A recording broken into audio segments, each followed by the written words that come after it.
Okay.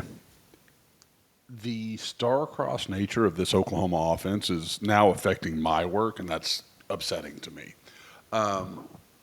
This is now the third time I will be trying to record audio for Oklahoma's best drive of the season, the final drive of the first half. I'm not going to go over every play, and I haven't any of the previous breakdowns. It was never the plan. Just kind of wanted to highlight some things I see on this obviously really big and important drive. So here you're going to watch Javonte Barnes coming out of the backfield here, and then we'll go back over it in a second.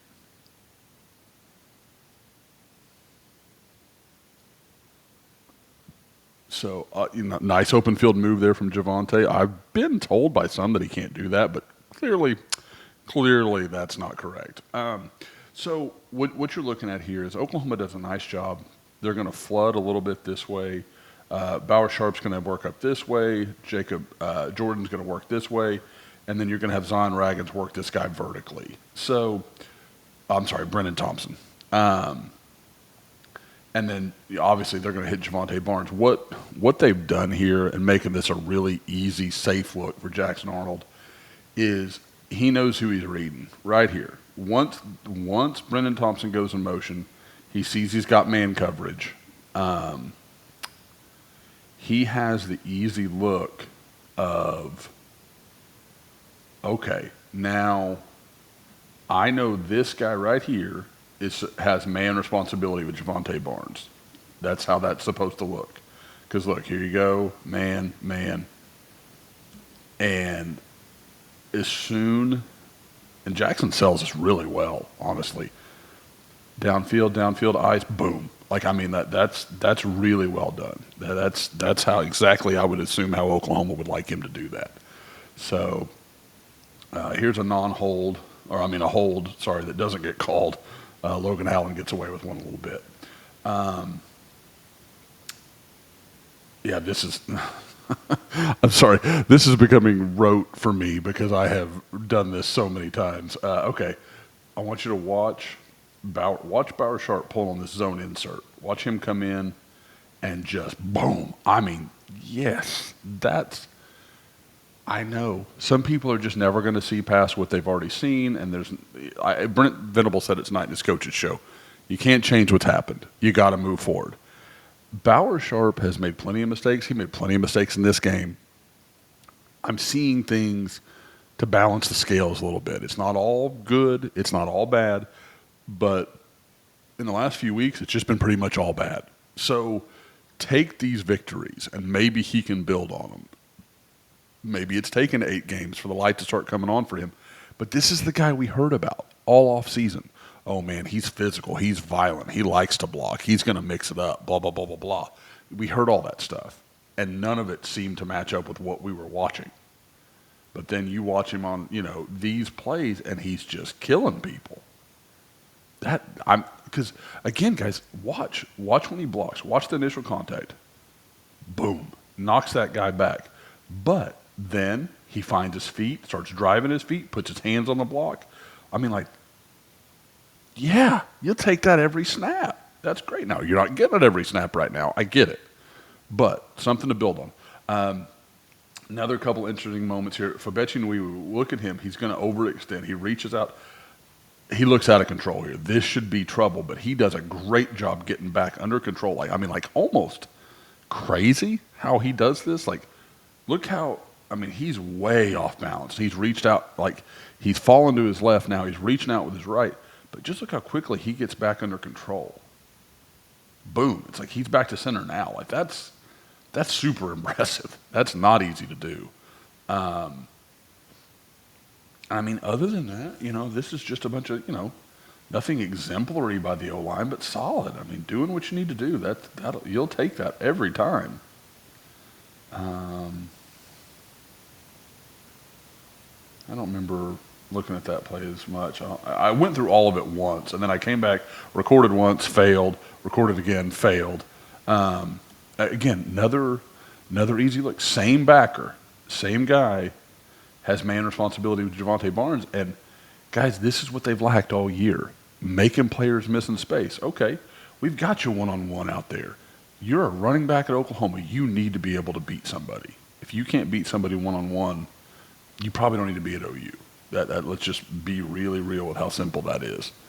And Javonte Barnes makes a play out there, makes a play in space, gives a little shake, gets, let's see, 49. So, I mean, he's,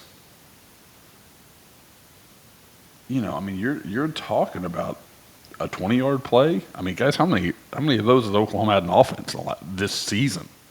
I mean, everything's just been so hard for this offense. But, yeah, solid play all the way around. And see, I said it kind of, but I don't know that I highlighted it. So, same deal. So, you've got man right here. Jackson Arnold's looks to his left, and then he's going to come back. He's going to check the slot right here, and then boom, get it out. There's not a thing wrong with any of that. That all plays. So, again, just going over that real quickly. Okay, got a man down.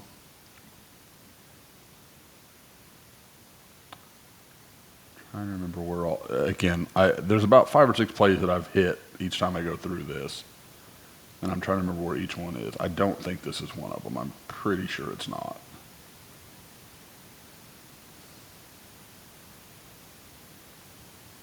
Yeah. Okay. Here's one. Here is when you start to see the problem starting to emerge. And I think you're starting to see Mississippi figure out the situation Oklahoma's got at left tackle here. Walter Nolan is not explosive enough to fully take advantage of this, but I want you to, and I broke this down in a play maybe in the Tulane game, way earlier in the year. It was non-conference for sure. So, okay, look at Michael Tarquin over here. His hips, not square, but kind of. Here you have, well, that's a little extreme. That's a little unfair to Logan Howland. So let's say here. Not bad. That's not deal-breaking right there. That's okay. But watch how quickly that outside hip's going to open. Oh, crud. Right here, he panics. You can see it in his body language. I'm okay, I'm worried. Like immediately. And now he's just turned. And it's over. Like once your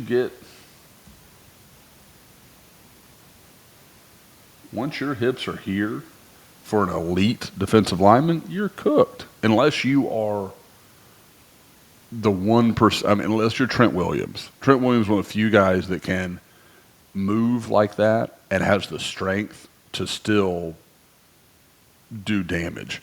But the problem is, most guys are not ever going to get Trent Williams in that situation, so it doesn't really matter. And again, unfair comparison. I'm just trying to say that's the kind of guy you need to be if you're going to get away with if you're opening up that much. That's just a free run to the quarterback. You're not. We all know a guy, if he goes wide enough, he can get there. Sure, great. But when you're making it easy for him to flatten, that changes all the timeline for everything. And again, Nolan's not explosive enough to take advantage of it, but you'll see Mississippi start to figure this out. And they start putting different bodies in front of Logan Howland. Now, in the run game, I continue to like some of the stuff I'm seeing from Logan Howland here. He's got some physicality. He plays with a little aggression. He plays like a Jersey dude, like I would expect a Jersey guy to play. Look at him right here. Look at that. Watch him shove around Jared Ivey right here. Jared Ivey's an NFL draft pick as a defensive end. Big 6'6", 280 guy. Big old NFL body. Like that's a dude. And Howland makes that look easy.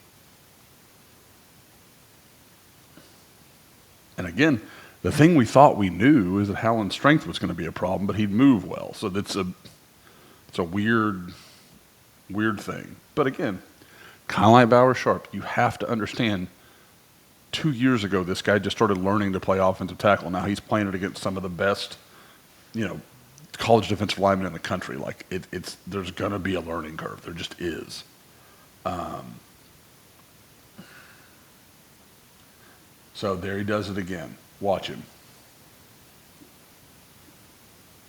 He's going to.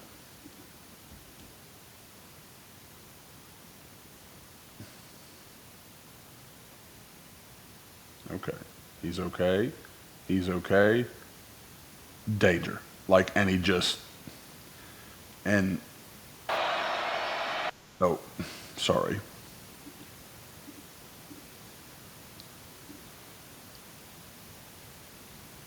And I know he's trying to stay close to Ozida, make sure nobody sneaks in on his inside shoulder, and I get why he's doing it that way, but you have to be ready to kick out and deal with this guy. And he actually catches Ivy there, to his credit. Does something with it. Now, I'm getting focused on Logan Howland. So, watch son Taron Perkins here. This is the great misfortune of Oklahoma having to face a defensive end that's 210 pounds. Now, there's a lot of ways you can attack that.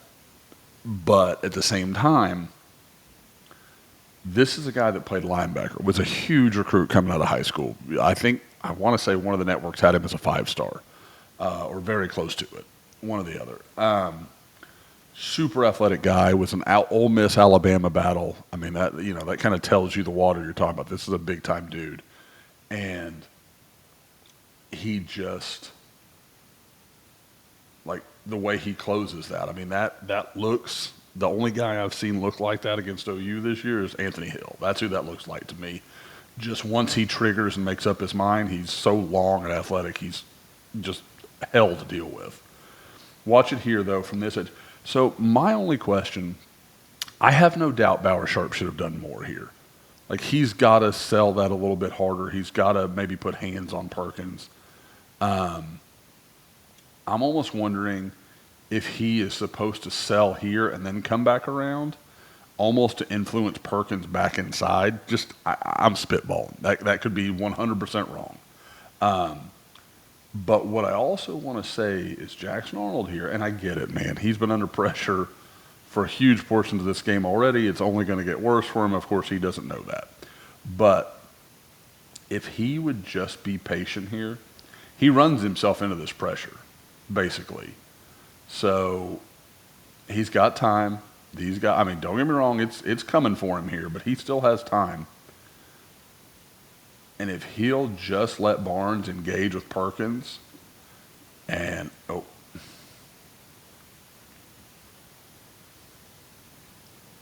watch Perkins here on the edge. If he'll let Barnes get to him, wall him off, look here. He walks in for a touchdown. They score anyway, so it's fine. But it's just, and again, part of it I'm sure is some form of shell shock of just being hit as much as he's been hit this year. So, like, I get it. This is not look at all the things Jackson's doing wrong. Like, I understand where he's at. But in a more perfect setup, he's more capable of dealing with that. All right, so Nolan goes down. OU's looking at 3rd and goal here. So I've been teasing this. Ole Miss starts figuring this out here. This is where you really start to see what's coming in the second half. Watch Howland, watch Umanmielen. And he just, now part of that is, again, look at this kid's burst. OU didn't do a good job with their count. He looks like he knows it and just flies. Like, there was never any forced hesitation or anything like that. Maybe OU needs to mix up the snap count a little better. That off the ball there, I don't know. There's not many guys that are going to deal with him having that clean of a start right as the ball snapped. But, again, you see him opening up instead of trying to slide and meet him here. Instead, he's going to meet him here. And that's, again, look, yeah, he's gone. So, amazing. Look at the feel there by Jackson Arnold to feel that pressure. Breaks out of that play. That's a heck of a football play by Jackson Arnold. And couldn't be happier that this guy got to have a little moment here, big time drive, starting to, building a little confidence. And here in a second, you're going to see him on the sideline kind of celebrating. I think it's the next shot. Yeah. Finally getting to have a moment. That kid's been through a lot in the last couple months. And to see him get to do that for even, and I know it didn't go the way anybody wanted to, any Oklahoma fans wanted it to afterward, but a really impressive dive. 92 yards, 2.5 minutes. I mean, that's what you thought, that's what every OU fan thought they were getting in Jackson Arnold. So huge momentum builder maybe for him going forward.